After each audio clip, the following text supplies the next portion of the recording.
গভীর রাত, গ্রামের আকাশে হালকা মেঘ, দূরে কুকুরের ডাক শোনা যাচ্ছে।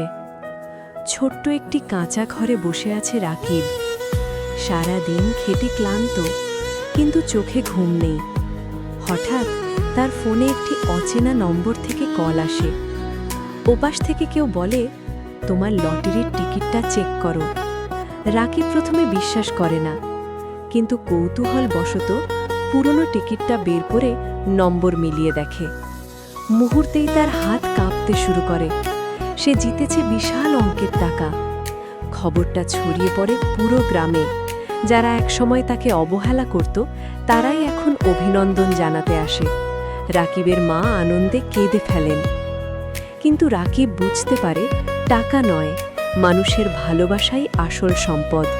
সে সিদ্ধান্ত নেয় গ্রামের জন্য স্কুল আর চিকিৎসা কেন্দ্র বানাবে। এক রাতেই সব বদলে গেল। শুধু ভাগ্য নয়, বদলে গেল রাকিবের চিন্তাধারা আর পুরো গ্রামের ভবিষ্যৎ।